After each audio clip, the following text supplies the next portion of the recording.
یہودی جو تھے نا وہ سحری نہیں کرتے تھے، سحری کا نام و نشان نہیں تھا، روزہ رکھتے سحری نہیں کرتے۔ تو نبی پاک صلی اللہ تعالیٰ علیہ وسلم نے فرمایا ہمارے اور یہودیوں کے درمیان فرق ہی سحری کا ہے۔ اور نبی پاک صلی اللہ تعالیٰ علیہ وآلہ وسلم نے فرمایا سحری کھایا کرو، سحری کھانے میں برکت ہے۔ اور اگلی بات سننی ہے آپ نے تو خوش ہو جانا ہے، سحری کو معمولی نہ سمجھے، سحری کرنا عبادت ہے۔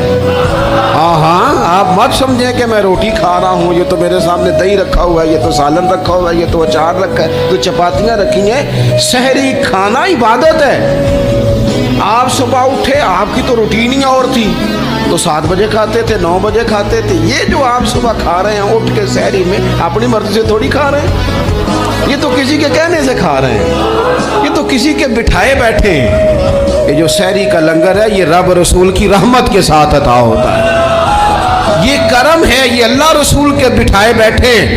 کیا میرے رسول پاک صلی اللہ تعالیٰ علیہ وآلہ وسلم نے بات کھولی ہے، ترغیب و ترہیب میں حدیث ہے۔ اللہ کرے یہ کبھی چسکا لگ جائے، یہ والا مزہ آ جائے، تو پھر تو گھر میں دسترخوان نہیں بچھا ہوا ہوگا، پھر تو رنگ ہی کوئی اور ہوگا۔ حضور فرماتے اللہ تعالیٰ اور اس کے فرشتے سحری کھانے والوں پر رحمتوں کا نزول فرماتے ہیں۔